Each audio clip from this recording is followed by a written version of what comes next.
Alrighty, good morning, everybody. Welcome to the Kentucky Hydrogen Working Group meeting for Q3 here in 2024. If we haven't already met, my name is Stephen Barrera. I am an executive staff advisor here at the Kentucky Office of Energy Policy. I will go ahead and start our meeting since it is right at 10. As soon as there we go. I'm gonna go ahead and start off with some housekeeping stuff just so that we know. Regarding audio, just make sure that your audio is set up correctly so that you can hear us properly. And then make sure that you guys are on mute. I gave the ability to mute and unmute just to give you the versatility. If you choose not to use the Q&A method as far as chat goes, you can unmute and ask questions when we get to that point. For video, just make sure that your video feed is working, adjust anything as far as camera lighting angle, and you can keep your camera on or off. Same thing as far as chat goes. We're going to be using chat for the Q&A method if you don't want to come off mute, but feel free to do so once we get to that point. And then also, this is being recorded for your leisure, and we'll be posting this at the Kentucky Hydrogen Working Group page on our website at EEC. Also, slides will obviously be given and downloaded as a summary email following this meeting.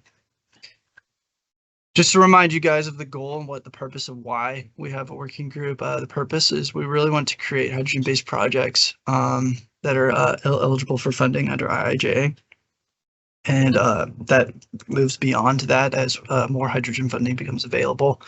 Who is a part of it. It's everybody across the hydrogen supply chain, distributors, producers, transportation, academic institutions. It just comes across the whole thing because hydrogen touches all sorts of different areas. And then why is hydrogen so important? It's a very versatile and flexible fuel, given its space as far as nuclear, green hydrogen, blue hydrogen, transportation. It crosses the whole gambit, and we in the Commonwealth are very interested in leveraging that, bringing that here. The agenda, starting off with welcome and introductions, kind of what we're doing now. I will go in very briefly into the survey results. I really just want to identify the needs and barriers that you guys told us that we are internalizing and will be using going forward as we create our working group, identify things to work on. Speaker one will be Tom Hucker. He's a good senior consultant over at the Department of Energy Loan Program Office. His chief topic is going to be just talking mostly about hydrogen financial incentives that's coming out of DOE. Speaker two is Des Carlisle. She's the executive director over at the Southeastern Hydrogen Energy Alliance. She's just giving an introduction of SHEA to the working group, and we'll be identifying our future collaboration as we go forward with future working group meetings. We'll do some Q&A for 20 minutes, then we'll have a conclusion. Ashley Runyon is here from my office to talk a little bit about the governor's conference, and then we'll do some follow-up items. So I'm going to just quickly go over our survey results, and then I'll be kicking it over to Tom. So you guys identified as far as your stakeholder needs and stakeholder barriers. The needs were, what personally do you feel like you need in order to advance in hydrogen in your area?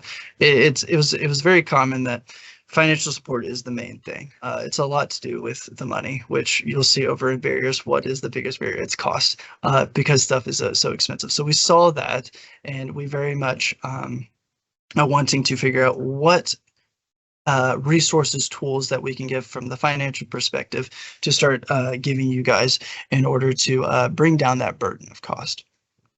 Two is the portal for hydrogen. This is something I've heard across everybody, is that we need some sort of resource that can really help us connect participants within the supply chain. This will really help, producers figure out what consumers and what grade of hydrogen they need given the area that the consumer is in. And then also hydrogen safety and education. We need a more understanding of just what's going on with hydrogen as it's being used and safety that comes with that. Also the regulation, and that goes with number two. What does hydrogen regulation look like as far as the future and as it goes? Because there's not that much. It's more or less as how can it be treated? Is there other ways that it can be treated that's like other commodities that we use? I've already talked to a bit about the barriers, and then 3, lack of infrastructure, building out that infrastructure. Our last working group, we talked a lot about the fuel feasibility study. And one thing that we did was to identify the fuel infrastructure, what it would look like here in the here in Kentucky.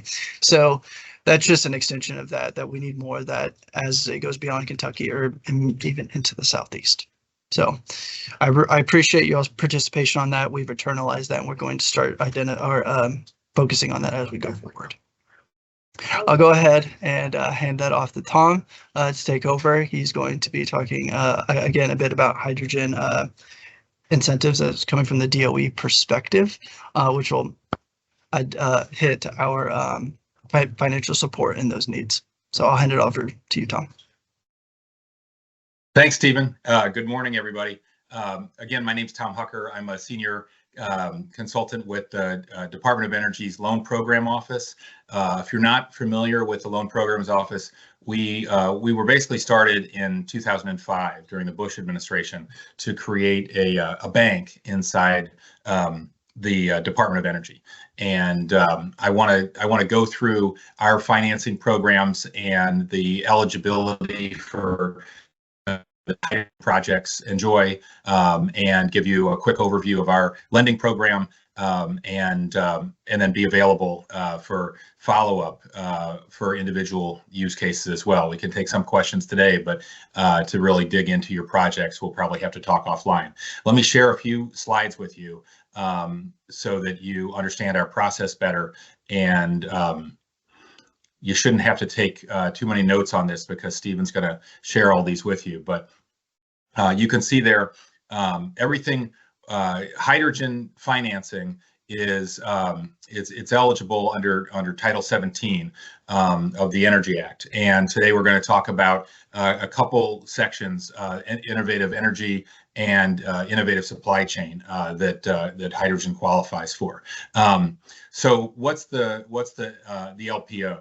We were, as I mentioned, started in 2005 to create a bank inside the Department of Energy. And at this point, we're the largest publicly financed and run bank in the world.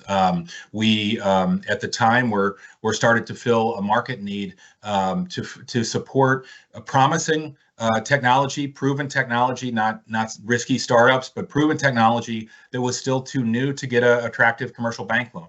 So back around that time, an obscure at the time gentleman named Elon Musk came to us because he couldn't get a good loan for his concept from a commercial lender, and we were able to lend him early stage money to deploy some of his companies, and he made billions and paid us back early. So that's an example of how our model is supposed to work. It worked that way for GM electric vehicles and many other household names as well. And then we were given much more authority and financing under the Inflation Reduction Act and the IIJA, as Stephen mentioned.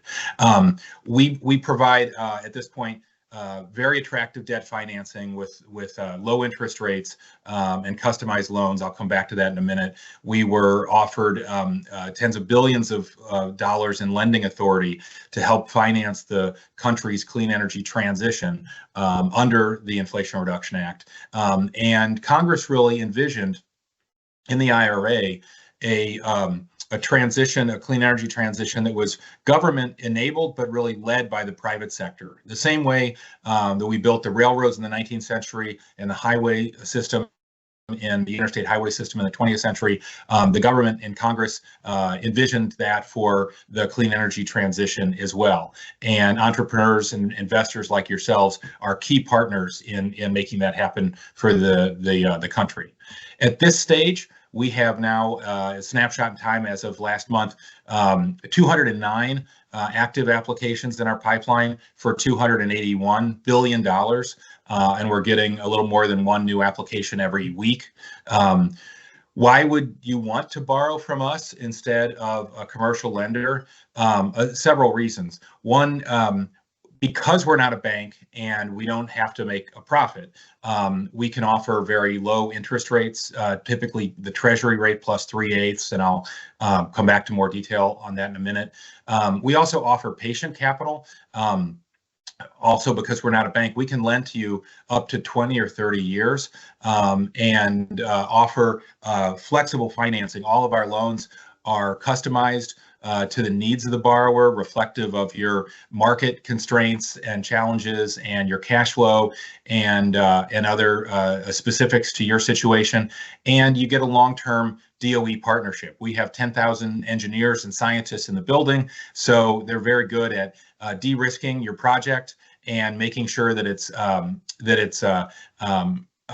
that you're aware of all the best practices out there, that you might be aware of unscrupulous contractors that have delayed projects in other states, and we can help you avoid pitfalls and make sure that your project gets delivered on time and on budget in a way that a commercial bank would have not be able to offer the same sort of services that our engineers and scientists can add to your mix.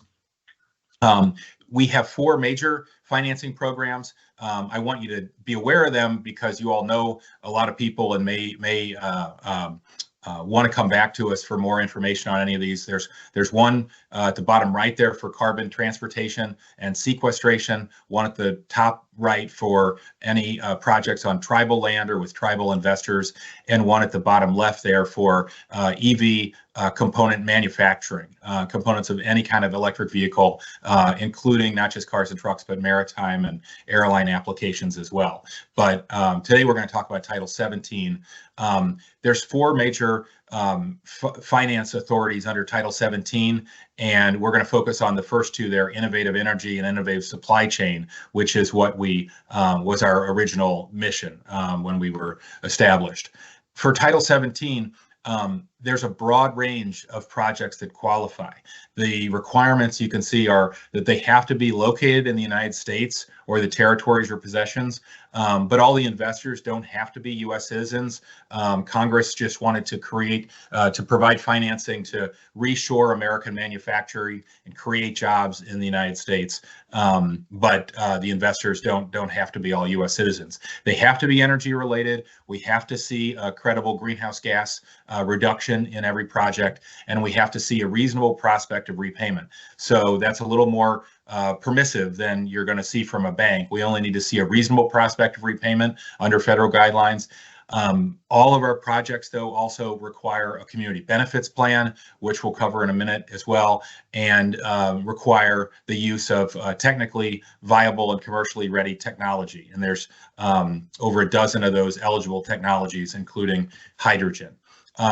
Nearly all hydrogen projects should qualify for this program, which was our original authority, Innovative Energy Projects. But if any of you have enhancements, innovations to the hydrogen supply chain or the components to it, you may qualify for this program as well, which is intended to finance improvements in the supply chain, which has been a challenge, of course, in every industrial sector for several years now.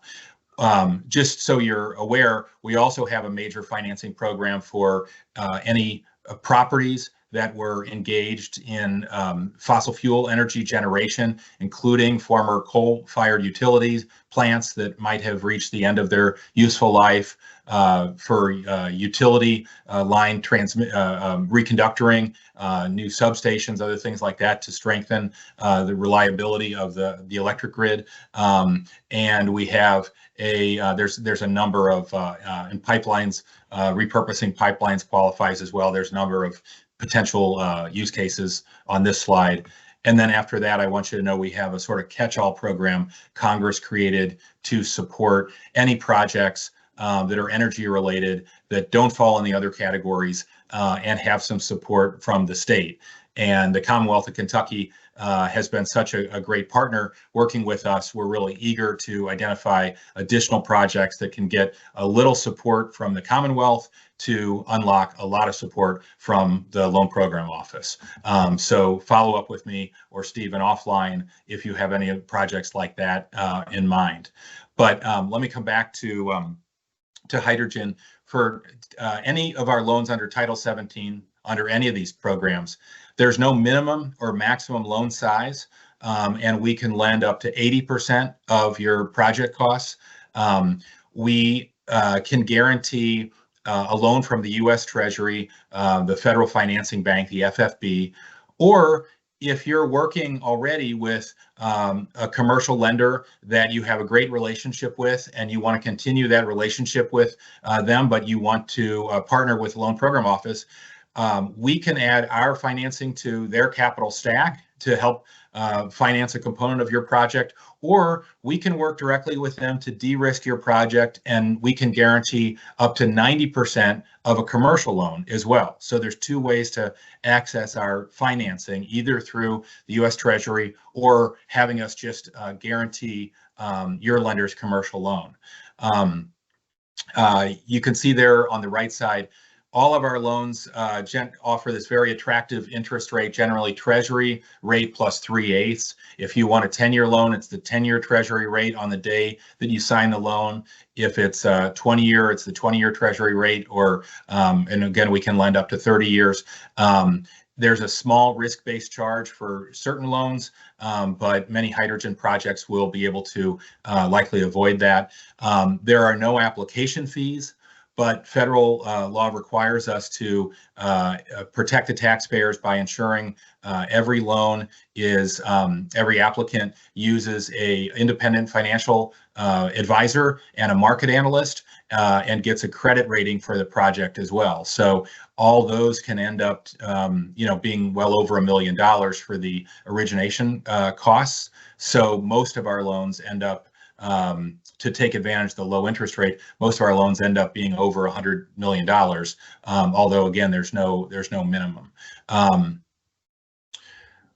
All of our loans under the IRA require a community benefits plan to make sure that the entire community benefits from your project, not just individual owners, and that you're working collaboratively with the community and worker organizations and other things to make sure that your project enjoys broad support. It's not a sort of gotcha program. We have a whole team of professionals that has worked with projects all over the country to make sure that they're taking advantage of community outreach approaches and contracting with local businesses and other things to make sure that your project is as popular and sustainable and enjoys as much community support as possible. The transaction process typically can take, about a year to go through, 6 months to a year, depending on the complexity of the project. It begins with an individual pre-application consultation, which is just a sort of informal phone call with me or my colleagues to describe, your project concept and what you have in mind. After a few of those, you submit a draft Part 1 application, which is a pretty straightforward Word document that describes your project and how much you want to borrow and what your revenue model looks like. After we get through that stage, then our more formal due diligence begins, and that's when the costs start with the financial advisor and the market analyst. So you can begin Part 1 and get in the pipeline without incurring any costs except your staff time. Once we're engaged in due diligence, then after that process completes, we can give you a conditional commitment and lead you through financial close. And then we monitor all projects in an ongoing partnership with our applicants to make sure that they're succeeding and that the taxpayers can get paid back. But it's a very iterative, collaborative process. It's not at all like applying for a federal grant where you put your best thoughts on an application and then cross your fingers and you can't have any contact with us. We work with you throughout the whole process to make sure that you're putting together your best ideas, addressing any challenges, and are set up to succeed. There's I think I've covered most of these frequently asked questions. I do want to mention that while we can't lend any more than 80% to a project cost, that means you need to come up with 20 and more typically 25 or 30% equity. to initiate a loan. The tax credits under the Inflation Reduction Act can count toward your equity. So that is really a game changer to allow a lot of projects to pencil that wouldn't otherwise without the tax credits. And specifically, the tax credits regarding hydrogen in the Inflation Reduction Act are mentioned here. All of our applicants should have a realistic plan to comply with the three-part test that the IRS requires to take advantage of the 45V tax credits for hydrogen. Depending on your project, you may want to choose to bury the carbon to get 45Q tax credits as well. There are links there that describe these the requirements in detail. So I'm certainly not your tax advisor, not in a position to offer you tax advice today, but I would urge you to work with your advisors to look at those tax credits and take full advantage of them. We will be reviewing them as part of our diligence process to make sure that every project is financially viable. We're very eager to hear from you during this session as well as offline, and my email and phone numbers are right there on the first slide and the last slide. So thanks again for your attention. Thanks so much to Governor Beshear and the Kentucky's Energy and Environment Cabinet, and Stephen for putting all this together. You're really a pleasure to work with. Thanks. Thank you so much, Tom. I really appreciate that. And then again, Tom will be here for questions for the Q&A session. And I also have a contact page at the very end of the slide if you missed Tom's email. I will go ahead and pass it over to Des to talk a little bit about Shea and our future collaboration. Awesome. Thanks so much, Stephen. And Tom and I have had one-on-ones, but I love hearing that every single time. Let me get my screen shared real fast and we'll get going.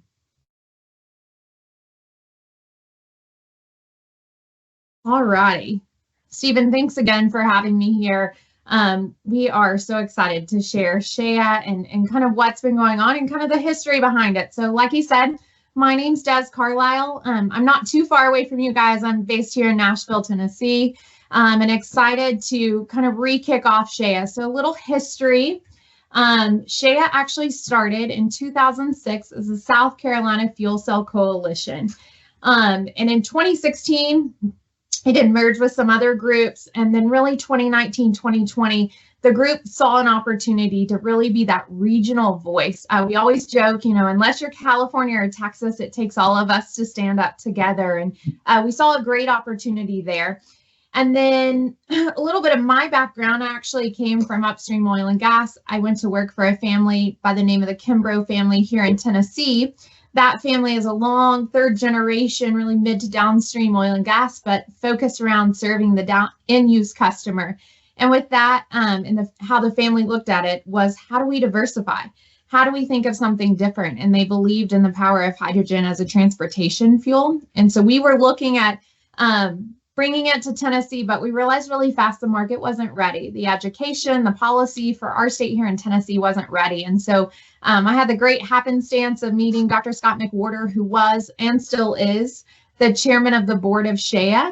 And from Scott and I's very first conversation, we realized that together we could do a lot more than apart. So we joined forces, and the Kimbroughs helped privately fund just kind of the entire relaunch, rebrand, day one education for the organization. So we launched April 10th of this year. I say we're still a baby organization getting our feet under us, but we've had incredible momentum over the last 4 months. And we've been able to bring so much of a legacy board of directors to really help drive the decision-making and the future vision. And so when we set out and relaunched Shea, we had 3 very clear pursuits in everything we do. First and foremost, how do we drive innovation and collaboration, right? Coming from the business world, businesses have to make money, and we're not doing our job if we're not helping that happen. Second is, how do we increase education and awareness? I think of everybody who from the person who's going to step on their first fuel cell transit bus, right? What are they taking a part of? It's like when you got in your first Tesla in 2009 and you were like, what is this? How can we help provide that baseline education? But also all the way to universities and technical schools throughout the Southeast so that we are creating the best workforce out there. And then finally, how do we make sure economic development offices are equipped so that they're attracting the bright and best businesses here to the Southeast in the hydrogen industry? And finally, how do we enable change and adoption? For us, that's the policy side, right? Sometimes there's not going to be all the incentives, but how do we partner and make sure everybody knows about LPO? But also, how do we educate on a state level about regulation and about hydrogen? And sometimes it's about deregulation more than it's about regulation. We cover 10 states: Mississippi, Alabama, Florida, Georgia, South Carolina, North Carolina, West Virginia, Kentucky, and Tennessee. And that leads us to our first initiative. A busy slide, but at the end of the day, we hope it tells a really good story of what we're trying to do. This is not a bottom-up or a top-down organization. It's a blend of all of that. We believe in the power of a regional approach, but we also understand the need of state-level kind of bootstrapping our way up. And so with that, we're working to launch 10 executive organizations, one in each state, with a champion of each state that will go to more of a regional approach so that we can make sure the policies and the education that we are outlining here in the Southeast are very consistent. And then 4 other executive committees being workforce development, education and awareness, policy enablement, and hydrogen application. I'm most excited about the Kentucky Executive Committee because it is truly the framework for everything we have going forward. It's been such an honor to work with Stephen. You guys have built already prior to Shea even being here. So much excitement and momentum in your state, and we're excited to come right alongside you and just continue to help drive that forward. So today we'll talk about the partnership between the Kentucky Energy and Environment Cabinet and Shea, and how we're basically just going to try to help elevate what is already being done. So what does that mean? Our goal really, and what we have found in kind of our 4-month listening tour to so many businesses, is that the baseline understanding of where every molecule of hydrogen is produced, stored, and delivered in the Southeast is missing. We talk to state officials and they say there's no way there's hydrogen in our state. For instance, here in Tennessee, we're producing 10 tons a day in Charleston, Tennessee. We're in South Carolina, who just reopened a station. And so trying to make sure that everybody has a tool that they can go to and understand where every molecule of hydrogen, like I said, is being produced, stored, and used, even down to the public, right? We have a lot of hydrogen being used in forklifts with Amazon and Walmart and Volvo and BMW, companies that are very familiar. And so our goal is to make hydrogen feel like a familiar fuel and to educate. We always say at Shea, we failed as an organization if it is an innovation or capital is ready to be deployed and that city or that small town isn't ready. So that's kind of our goal here, is for Kentucky and Shea's partnership, is identifying all those long and short-term uses of hydrogen and then creating that portal. So Shea has a 1-year very advantageous goal to create a tool that is not something that gets stale, but is updated every month, that showcases all the companies involved in hydrogen, both now and in the near term, who could be, right? What transit agencies could we bring in? What industrial plants could we start talking to for all 10 states? And so we're starting right here in Kentucky doing that.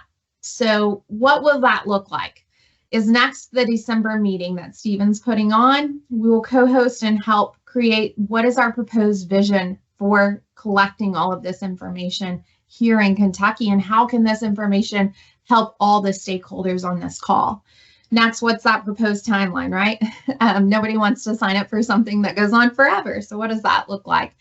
And then proposed pods. So how do we break into smaller groups and really start to tackle, okay, here's all the storage needs, or here's all the transportation uses or industrial uses. So we'll be able to identify certain pods, and then kind of self-identify where each stakeholder would like to go. And so our request is going to be really a 5-month commitment from January to May to help us get all of this information. Then we'll do all the hard work behind the scenes of compiling all that data to really get Kentucky a great visual of where they are. And we hope to have that done by around this time next year. So that's kind of a proposed illustration of what that December meeting could look like. But again, we're still working through all those details. And then finally, I just wanted to make sure that you had some tools that you could learn and grow, but you could also share. So something that was really important for Shea day one was that we were providing really credible, trustworthy, and transparent tools. We created a website that looked different. It was very approachable. We have some great Hydrogen 101 documentation in there that you can go and kind of stair step your way in. So it tells you about production and storage and delivery and end uses. You can click on read more. There's printable PDFs. We also update our resources every single Wednesday from all over the country. Of course, we focus as much as we can here in the Southeast, but we also want to have that macro view. And so I would encourage you to go check out our website. Also, if any companies on here have things you want to make sure that is shared, all of my contact information's in the presentation. Stephen will also have it. But happy to have those conversations. We really want to understand boots on the ground, what is happening state by state. So I appreciate the opportunity. Stephen, thanks so much for allowing me to share a little bit about Shea, and super excited about our partnership. Thank you so much, Des. I really appreciate that. That brings us to our Q&A session. The opportunity to ask both Tom and Des just questions regarding anything with LPO or with Shea and what that future collaboration looks like.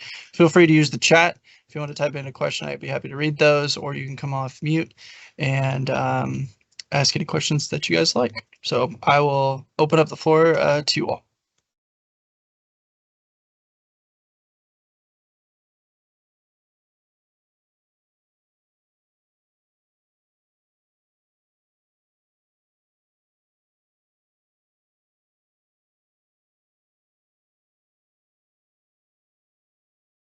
Yeah, this is Kevin Butt with Toyota.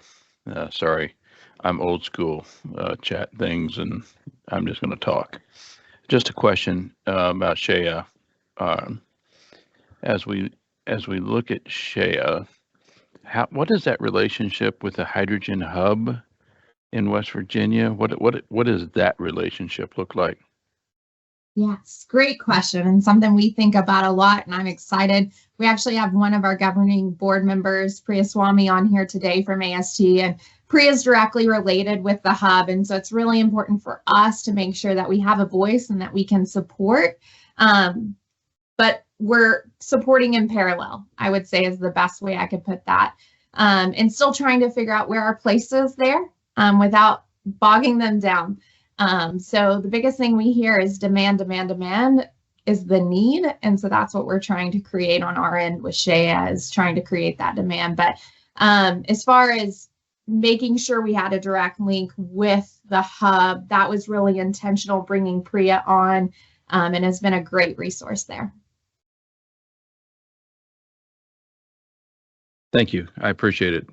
I think that's a critical relationship, as well as the DOE and all the actions that go there. So I think that communication needs to be clear and clean, and helping us. By the way, I do love the resource tool. That will be very helpful, I think, in understanding what's available and what's currently out there. So thank you.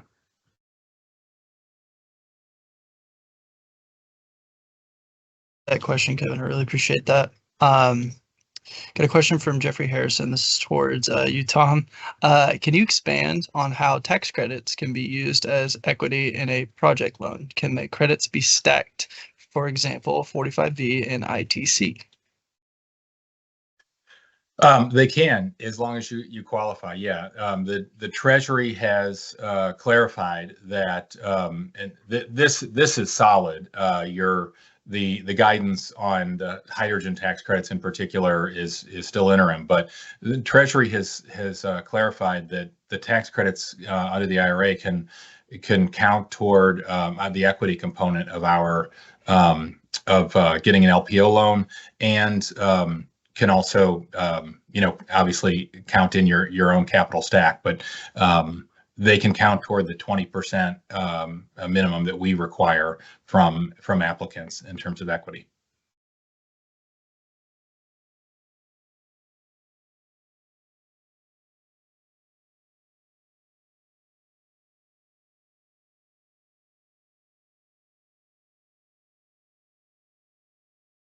Any other questions? Any other concerns?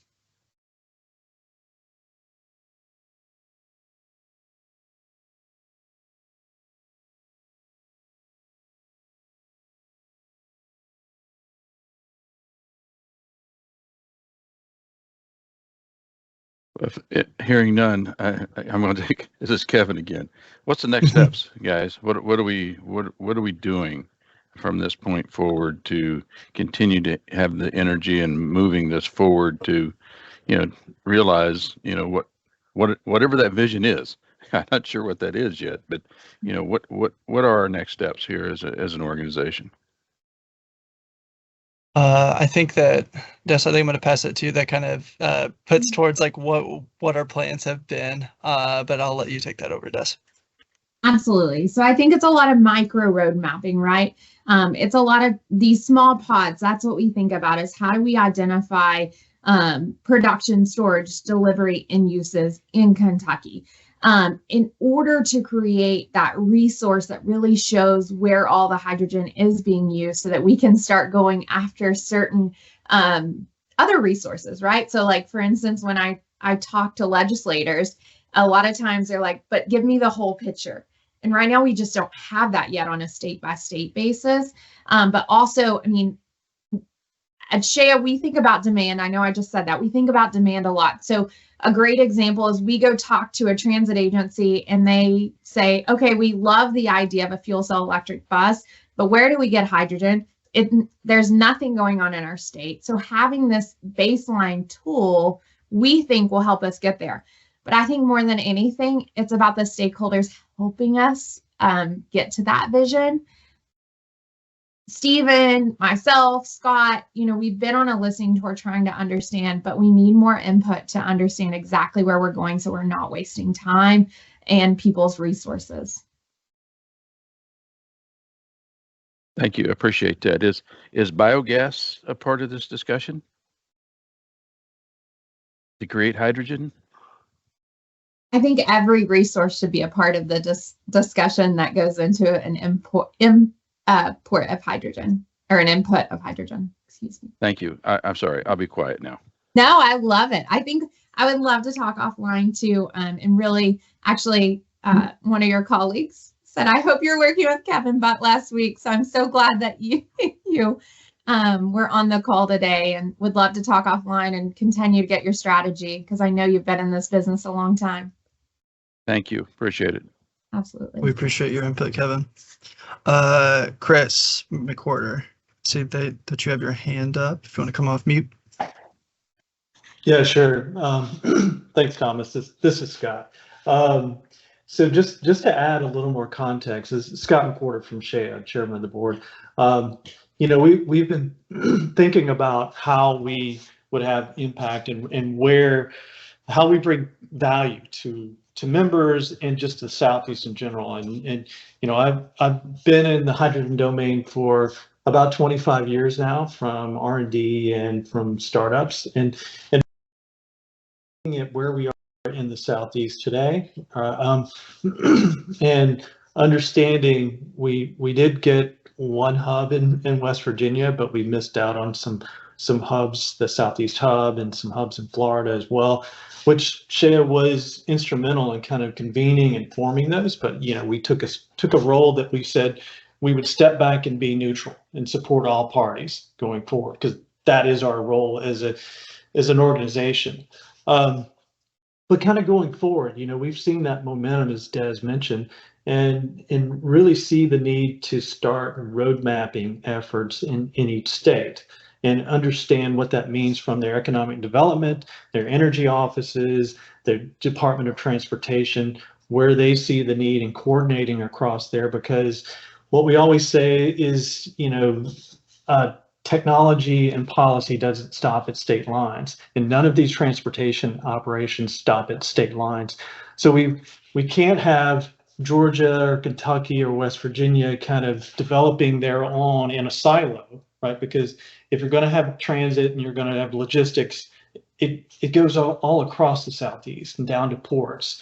And so that's what we've looked at, is how do we help states really start to roadmap those the infrastructure that's required to really support the technologies and the rollout of technologies, because it has to be coordinated. So, in addition to that's what we'd like to see with the executive committees, is that we start to roll out some plans and some road mapping efforts where the stakeholders can all get behind it and they kind of know where we're going, and we can coordinate on funding efforts. We can coordinate with LPO. So all of these things together, we will have this clear plan of action to implement these strategies. And it could, Kevin, to your point, it could include biogas. It includes several different types of clean hydrogen, I would say. So I'll stop there. But thank you. Yeah, to the point of we have an open mind, and we think that I often hear in the hydrogen space that rising tides helps all ships, and that's very much something that I've embodied when it comes to hydrogen, is that we need to have an open mind as far as all the different angles and areas that hydrogen pertains in. And we want to be open to that and see how we can foster that both here in Kentucky and as it scales out into the Southeast. So that's very much our mantra as we go forward towards this, as we go into December and we go into January of 2025 and start making these mini roadmaps. We want to be open to see what from your all's, the stakeholders from different parts of the supply chain, what are the needs and how we can facilitate that.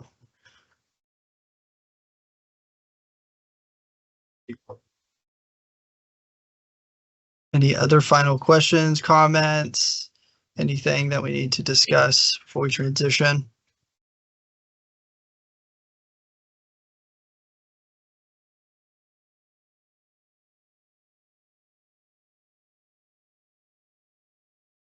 Alrighty.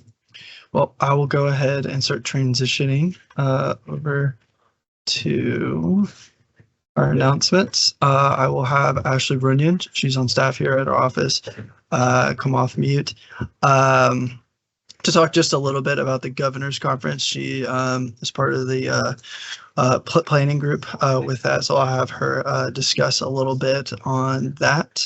I believe I have the slide up for all of that pertinent information, so I'll hand it over to you, Ashley. Hello, everyone. It's been nice to actually hear and learn in this space. It's typically not a space that I spend a lot of time in, but I am here to shamelessly plug our amazing Governor's Conference. Year after year, it continues to get better and better as far as the information that we have to share. This year, it's October 21st and 22nd. I am actually going to drop in the chat where you can go to register. You can click on that link and register if you have not already.